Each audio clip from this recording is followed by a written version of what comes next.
Assalamualaikum teman-teman pecinta cerita seram. Salam sehat dan sukses selalu buat kalian. Malam ini kami akan membawakan sebuah kisah pengalaman horor saat perjalanan touring malam tersesat dan terjebak di pasar setan. Sebelum masuk ke cerita selengkapnya, siapkan posisi rebahan kalian senyaman mungkin dan jangan pernah dengarkan kisah horor ini sendirian, karena terkadang mereka datang dan ikut mendengarkan. Perjalanan membawaku ke sana, ke tempat yang belum pernah aku bayangkan sebelumnya. Terjebak di pasar setan. Ini adalah pengalamanku beberapa tahun yang lalu saat touring dengan seorang kawan dari Purwodadi, Grobogan, Jawa Tengah. Selepas kami dari Ciamis, Jawa Barat, baliknya aku ikut mampir ke rumah kawan di Purwodadi untuk istirahat sehari sebelum balik ke Tuban, Jawa Timur. Keesokan harinya selepas asar, dengan mengendarai motor masing-masing, dia mengantarku sampai Beleduk Kuwu sekalian untuk menemaniku untuk mengambil gambar di objek wisata itu dan sekedar menikmati es kelapa muda yang memang banyak dijual di situ. Keasikan melihat objek wisata bumi yang sedang batuk ini, hingga tidak terasa hari sudah menjelang maghrib. Baru selepas maghrib, aku memulai perjalanan pulang ke Tuban yang mungkin memakan 3 atau 4 jam perjalanan. Maklum, jalan alternatif Cepu Semarang ini rusak parah waktu itu. Sebenarnya, aku sudah merasa ada yang lain saat akan memulai perjalanan pulang ini. Sejak aku meluncur dari Beleduk Kuwu, saat motor yang aku kendarai memasuki kawasan Kecamatan Kradenan, Grobogan, tiba-tiba ban motor saya bocor. Untungnya, masih ada satu tukang tambal ban dekat kantor kecamatan masih buka. Setelah itu, ketika memasuki Kecamatan Gabus, tiba-tiba lampu depan mati. Terpaksa, aku berhenti di Pasar Sulur Sari untuk memperbaikinya. Beberapa saat setelah lampu kembali normal, aku melanjutkan perjalanan. Sekitar 1 jam, aku baru masuk Randu Blatung Blora, Jawa Tengah.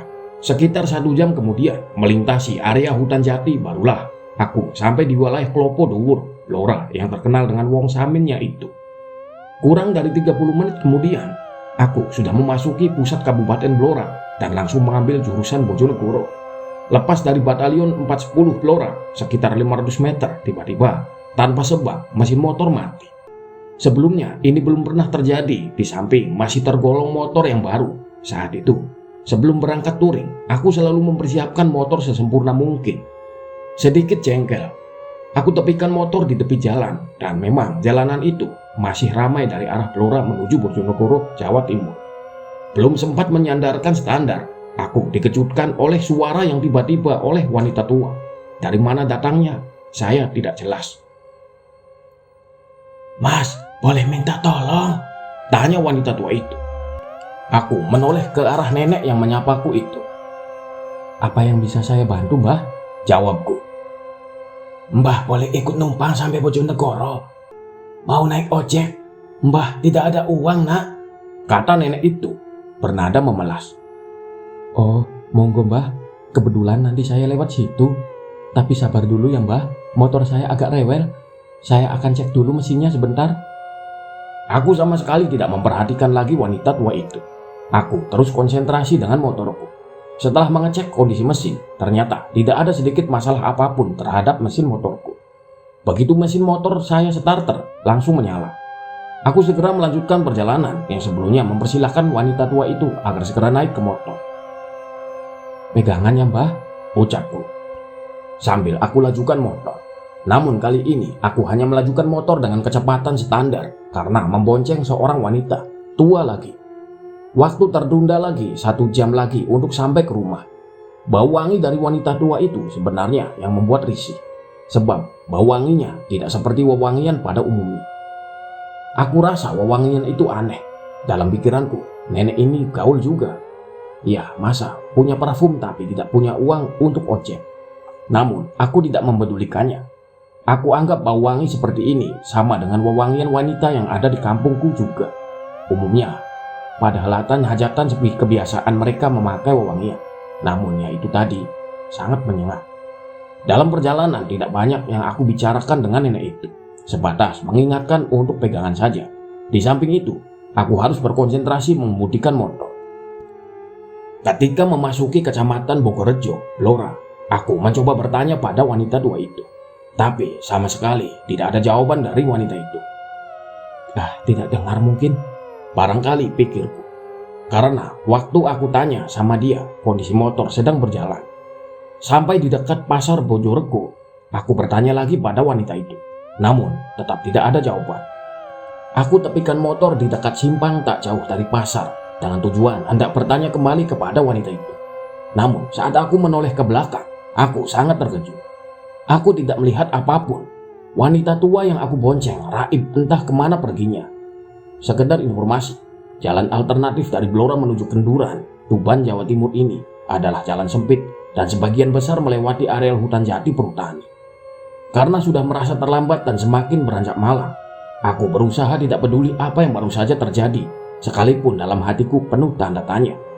Karena jalanan bergelombang, aku tidak bisa memacu motor lumayan kencang meskipun jalanan lengang. Lepas dari Bogorejo ini, aku memperlambat motor karena dari kejauhan tampak banyak lampu seperti ada orang. Seperti tontonan orang sedang punya hajatan. Ternyata bukan. Setelah aku berhenti di situ, keramaian itu seperti pasar malam, tapi bedanya hanya tidak ada komedi putar di situ. Seperti pasar malam pada umumnya, banyak sekali orang keluar masuk tempat tersebut. Selain menikmati makanan dan banyak juga mereka yang coba membeli pakaian. Karena semenjak tadi di atas motor, segera saya tepikan dan bergegas memasuki pasar tersebut yang boleh dibilang ramai meski malam sudah mulai beranjak tua. Karena tujuan masuk ke pasar malam ini adalah untuk mengisi perut. Setelah mencari ke sana kemari, tak jauh dari tempatku berdiri, ada satu warung bakso. Aku pikir bakso paling tepat karena panas dan lumayan mengurangi rasa dingin juga. Sambil menunggu bakso yang aku pesan disajikan, aku menyalakan sebatang rokok. Namun, aku merasa ada yang aneh ketika memperhatikan orang-orang di sekitar pasar malam itu.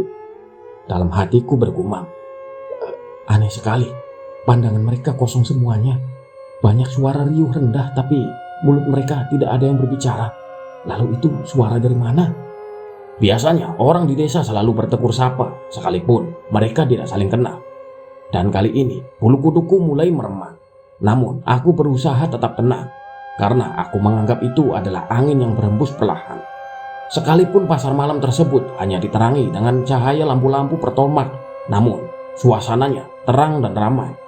Untuk menghilangkan rasa jenuh dan bosan, aku malah mengeluarkan handphone, lalu mencoba SMS ke orang rumah sambil melihat jam yang sudah menunjukkan hampir jam 12 malam. Aku tidak menyadari kalau saat itu sedang atau barangkali berada dalam dimensi lain.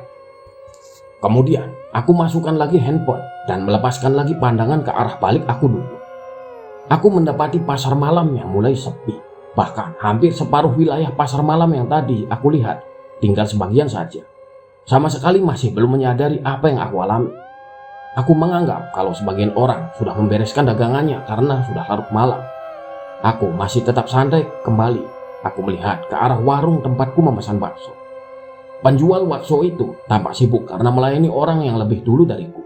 Lalu aku melepaskan pandanganku ke arah samping. Ternyata sudah gelap, tinggal beberapa penjual saja. Kembali aku dibuat heran. Waktunya begitu cepat. Seharusnya orang beres-beres dagangannya waktu minimalnya yaitu setengah jam. Akan tetapi ini hanya terjadi beberapa detik saja. Sungguh-sungguh aneh. Lalu aku melihat ke arah warung bakso tempat aku pesan tadi. Ternyata masih juga sibuk dengan pembeli yang lain. Ketika aku menoleh kembali ke samping kanan, ternyata sudah gelap. Dan begitu kembali menoleh ke arah penjual bakso yang ada di depanku, ternyata sudah gelap. Seketika aku terperanjat kaget. Sementara sinar bulan saja yang tampak tetap terang. Kemana penjual-penjual tadi? Gumamku. Dengan cahaya bulan perlahan-lahan aku memperhatikan sekeliling. Aku lebih terkejut lagi ketika melihat batu nisan tempat aku duduk. Dan yang lebih terperanjat lagi, ternyata tempat yang aku duduki sebelumnya terlihat bangku. Ternyata itu adalah kijingan makam. Aku bergegas meninggalkan tempat itu dan langsung menyalakan mesin motor. Sebisa mungkin, aku berusaha tenang mengemudikan motor menuju Kenduran. Sambil tentu saja, dada terus berdegup kencang. Selepas dari sana, walaupun dengan perasaan sudah tidak ada keanehan-anehan yang datang. Hari sudah mulai beranjak malam dan Galih mulai merasakan lapar. Ia pun berputar-putar mencari orang jual makanan, tapi tidak menemukannya juga. Ia terus mencari. Ia pun menemukan sebuah warung kecil. lampu kuning warung itu bersinar remang-remang. Ia pun segera berhenti ke warung tersebut. Ada 5 orang yang sudah ada di sana. Galih pun memesan mie dan telur. Tak ada menu nasi di sana. Ia makan banyak waktu itu. Ia sampai menambah mie 3 kali dan ambil gorengan lumayan banyak. Selesai makan, ia menyalakan rokok dan memesan segelas kopi. Lalu ia mulai berbincang-bincang dengan pengunjung warung lainnya. Awalnya ngobrol biasa soal pekerjaan. Lalu obrolan pun mulai mengarah ke tema horor. Iya, awalnya seru-seru saja, sampai pada akhirnya ada orang yang menyeletuk. "Mas, untung Mas ketemu sama warung ini," kata orang tersebut. Lalu Galih menjawab, "Iya Pak, jadi bisa ngobrol asik. Biasanya jam segini aku juga nongkrong dengan teman-teman," jawabnya santai. "Bukan gitu Mas, tapi Mas bisa aja jam segini ketemu warung hantu. Jadi warung tersebut jadi tempat makanannya para hantu," sahut bapak-bapak yang ada di bangku pojok. "Lah, iya ya. Aku orang kota Pak, jadi nggak tahu ada hal seperti itu. Emang bahaya ya Pak kalau makan di sana?" "Nggak seberapa bahaya sih. Paling kalau ada makhluk yang keganggu dengan kehadiran kamu, ya kamu bakal diganggu dengan beberapa hal," sahut sang bapak. Obrolan pun terus mengalir sambil Galih terus melahap gorengan dan kerupuk. Setelah itu Galih pun membayar. Galih pun segera pamit. Orang-orang yang ada di warung tersebut juga mengingatkan agar Galih tidak melewati jalur hutan. Walaupun itu hutan produksi, tapi tetap saja ada yang aneh dengan hutan itu. Warga mengarahkan Galih untuk melewati jalan dekat persawahan. Selain karena minim hantu, area persawahan juga jarang begal karena sampai malam pun akan ramai. Jarak pandang yang cukup jauh dan sudah ada lampu jalan. Galih pun menurut saja karena ia tidak mau mengambil resiko. Ya walaupun harus berputar jauh. Pada malam-malam berikutnya, Galih selalu masak di rumah. Namun pada suatu malam, Galih lapar dan ia bosan dengan menu oseng tempe maupun olahan telur. Ia pun pergi keluar untuk mencari sate dan terang bulan atau martabak manis. Ia pun menaiki sepeda motornya ke alun-alun kota. Perjalanan ke alun-alun sekitar 3 jam. Sampailah Galih di alun-alun. Tetapi alun-alun kota kecil itu sepi, hanya ada penjual nasi goreng. Setelah berputar-putar, Galih tidak menemukan makanan incarannya. Ia pun putar balik dan kembali ke desa. Di tengah perjalanan, ia bertemu dengan sosok aneh mirip kera tapi 2 kali lebih besar. Sosok tersebut berlari ke arah motornya. Karena panik, langsung gaspol motornya sampai kecepatan 100 km per jam. Sosok kera besar itu masih mengikuti. Kini ia tak sendiri. Ada 5 ekor kera lainnya yang mengejar. Anehnya, kera-kera tersebut bisa mengimbangi kecepatan motor Galih. Ia merinding ketika melihat spion. Langsung saja dia gaspol sampai gas maksimal. Galih melihat speedometer. Ia ternyata berjalan di 110 km per jam. Ia lalu lihat spion. Gerombolan kera itu ternyata masih mengikutinya. Ia pun terus saja memacu motornya dan melihat jalan di depannya. Ia tak lagi menghiraukan kera-kera itu.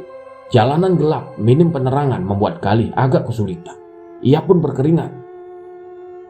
Sebentar, ini kan jalur hutan produksi, bukan jalur utama." Tanpa pikir panjang, Galih pun putar balik dan menggeber kendaraannya. Ia tak peduli betapa seramnya gerombolan kera yang mengintainya. Ia lebih takut apa yang ia temui di hutan daripada berhadapan dengan segerombolan kera. Anehnya, ketika Galih berputar balik, tak ada lagi menemukan gerombolan kera itu. Beberapa saat kemudian, Galih pun tiba di rumah. Ia sampai ngos-ngosan dan agak kaget. Padahal selama ini Galih tak pernah sekalipun bertemu dengan makhluk halus. Ia tadinya pun menganggap kera itu kera biasa, sampai ia sadar bahwa gerombolan kera itu bisa berlari 110 km per jam. Setahu Galih, gak ada kera yang bisa berlari secepat dan selama itu. Lalu Galih pun mencoba menelpon temannya yang juga dinas di desa tersebut. Lalu ia bercerita tentang apa yang ia alami barusan. Temannya pun menjelaskan bahwa itu adalah hantu mentek. Hantu mentek, yaitu perwujudan hantu yang mirip kera tapi ukurannya sedikit lebih besar. Hantu mentek jarang mengganggu, lebih ke iseng atau usil saja. Malah terkadang sering minta buah atau makanan ke manusia. Singkat cerita, semua berjalan normal sampai pada suatu malam Galih ingin jalan-jalan. Awalnya ia hanya nongkrong di warkop, tempat ia biasa nongkrong. Tapi karena ingin cari suasana baru, ia pun pamit pada orang-orang di sana dan mencoba mencari warung lain. Tapi ia tak tahu bahwa warung di desa tersebut cuma satu. Singkatnya, Galih pun berjalan-jalan di sekitaran desa. Bukan di tempat yang sepi, tapi di tempat yang sedikit ramai. Tak terasa sampailah Galih di batas desa. Ada warung di batas desa tersebut. Ia pun langsung menghampiri warung tersebut. Tampak berbagai macam olahan ayam yang menggugah selera. Ada ayam goreng tepung, ayam bakar, ayam bumbu Bali, ayam kecap, dan lain-lain. Galih pun memesan makanan dan makan di tempat. Di sebelahnya, tampak orang-orang yang juga ikut memesan. Tidak ada yang aneh dengan orang-orang tersebut. Semuanya makan dan berdegur sapa ketika bertemu. Namun, kulit orang-orang itu agak pucat. Selesai makan, Galih pun pulang seperti biasa. Semua tidak ada yang aneh. Ia pun pergi ke rumah lalu nonton YouTube. Setelah nonton YouTube, ia pun ketiduran. Tapi saat subuh datang, ada seorang yang mengetuk pintu rumah kontrakan Galih.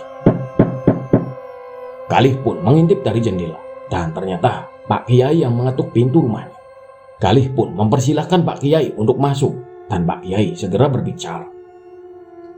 Sebaiknya Nak Galih segera sholat dan segera berdoa agar Allah memberi petunjuk tentang apa yang Nak Galih tidak ketahui. Ya, ini juga salah saya sis. Saya tidak memberitahu Nak Galih sejak awal, kata Pak Kiai panjang lebar. Galih yang kebingungan pun berkata, memangnya ada apa Pak Kiai? Kok tiba-tiba berkata seperti itu? Kata Galih. Pak Kiai tanpa menjawab langsung melantunkan doa-doa. Lalu beliau beranjak dari tempat duduknya dan berkata, nanti Nak Galih akan tahu sendiri. Waktu pun berlalu, siang sudah berputar menjadi malam. Galih masih tak paham dengan omongan Pak Kiai. Namun karena sudah lelah bekerja, Galih pun tertidur. Di dalam mimpinya, ia melihat banyak sekali makhluk aneh yang ada di warung tempatnya kemarin makan. Lalu, Galih pun terbangun di tengah malam. Di depan rumah Pak Kiai sudah menunggunya. Setelah mengetuk pintu, Pak Kiai pun mengajak Galih ke batas desa, tempat warung hantu berdiri. Sesampainya di sana, Galih kaget dengan apa yang ia temui. Ada sosok makhluk yang merangkak dan makan di warung itu. Sosok tersebut memiliki sisik dan sirip punggung persis sisik ikan. Lalu ada makhluk seperti kelelawar tapi sangat besar. Bentang atau panjang sayapnya sekitar 5 meter. Makhluk ini memiliki wajah perpaduan antara kelelawar dan manusia. Sementara bagian tubuh yang lain persis kelelawar. Galih pun ketakutan dibuatnya. Namun Pak Kiai berkata, santai saja, ada Allah yang menjaga kita. Lalu tak lama setelah itu muncul makhluk lain. Makhluk tersebut memiliki 8 tangan dan 2 kaki. Merayap dari arah hutan produksi ke warung itu. Wajahnya mirip manusia namun dengan 2 taring melengkung sepanjang 30 cm. Galih pun menutup matanya ketika melihat makhluk tersebut. Pak Kiai pun berkata, iya, tutup mata saja jika kamu gak kuat melihatnya. Galih tak tahu kalau Pak Kiai sudah baca amalan surat Yasin ayat 9. Jadi makhluk-makhluk tadi tidak melihat mereka. Namun Galih yang penasaran pun membuka matanya. Rupanya sudah ada segerombolan hantu berwujud kera dengan warna bulu hitam. Warna bulu hitam yang legam seperti yang mengejarnya tempo hari sedang duduk di warung tersebut. Iya, itu yang kemarin iseng ngejar kamu, kata Pak Kiai sambil sedikit tertawa. Galih pun sedikit nyengir saja karena masih takut bila bertemu makhluk itu. Warung yang luas itu ternyata cukup untuk menampung gerombolan hantu itu. Setelah gerombolan hantu yang pertama selesai makan, kini giliran gerombolan kedua yang datang. Ada makhluk bungkuk yang lidahnya panjang. Lalu ada sosok nenek-nenek yang memiliki kulit pucat membawa tombak sebagai tongkat berjalannya. Lalu di belakang ada sosok yang menyerupai manusia, tapi memiliki jari dan kuku yang panjang. Mungkin 30 cm panjang jarinya dan 30 cm panjang kukunya. Makhluk tersebut bergerombol menuju warung hantu tersebut. Terkadang Galih tutup mata untuk menghindari keseraman itu. Belum semua makhluk datang dan hari masih gelap. Galih meminta izin pulang kepada Pak Kiai. Pak Kiai pun mengantar Galih untuk pulang kembali ke rumah. Setelah beberapa hari berselang, Pak Kiai pun langsung mengajak Galih untuk menguak rahasia tentang warung gaib itu. Kali ini Pak Kiai membawa mobil miliknya. Perjalanan ini akan agak jauh karena rumah pemilik warung hantu itu nggak di desa kita. ujar Pak Kiai. Pak Kiai dan Galih ngobrol sepanjang jalan, dan Galih pun tahu jika selama ini yang memiliki warung tersebut adalah orang yang melakukan pesugihan. Dan menu masakan yang Galih makan itu ternyata bukan ayam melainkan burung gagak. Galih memang sempat curiga karena ukuran daging ayamnya hanya kecil. Namun karena Galih tak seberapa memperhatikan apa yang ia makan, pokoknya makan saja sudah dipesan. Pak Kiai dan Galih pun sampai di sebuah rumah besar. Deretan mobil mewah tampak berjejer. Lalu Pak Kiai meminta Galih untuk menunggu. Alhasil Pak Kiai dan Galih pun menunggu di dalam mobil. 1 jam kemudian keluarlah sang pemilik rumah dengan mobil mewahnya. Langsung Pak Kiai dan Galih mengikuti mobil tersebut.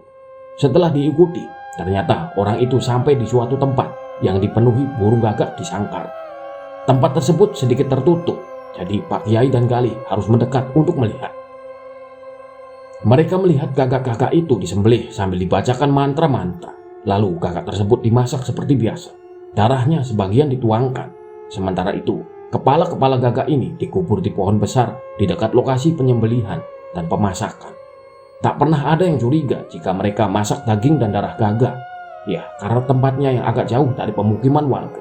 Galih pun mual dibuatnya. Sudah tahu kan, kata Pak Kiai. Mereka pun segera pergi dari sana. Iya, selesai teman-teman. Ternyata warung setan itu pemiliknya adalah manusia ya teman-teman. Iya, manusia yang melakukan pesugihan. Jadi tuh, dia jualan makanannya itu dari burung gagak sebagai menu makanan para setan-setan yang menghuni hutan produksi. Admin sendiri baru tahu nih kalau ada pesugihan jualan warung dengan daging gagak. Serem juga kalau makan di situ ya. Udah makanannya tidak lazim, terus juga itu dimasaknya bersamaan dengan darah gagaknya juga. Itu saja kisah malam ini, semoga dapat menghibur dan dapat kita ambil pelajarannya ya teman-teman. Kita ambil baiknya dan buang buruknya. Saya minta maaf apabila ada banyak salah kata dan ucapan saat membawakan kisah ini ya teman-teman. Semoga kita semua selalu dimudahkan dalam urusan rezeki, tentu saja rezeki yang halal, dan diberikan kesehatan serta perlindungan dari Allah Subhanahu wa Ta'ala. Amin. Sampai jumpa esok hari di jam yang sama dengan cerita menarik lainnya. Akhir kata, wassalamualaikum warahmatullahi wabarakatuh. Salam kawan horor.